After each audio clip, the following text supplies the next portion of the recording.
இருபடியா பச்சரிசி உலையில் அள்ளி போடு.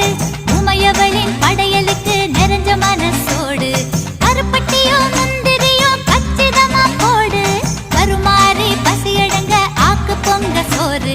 அவ வாசம் முன்னாலே அட பொங்க வச்சாலே நம்ம வீட்டுக்குள்ளார வந்து குந்த வைப்பாளே.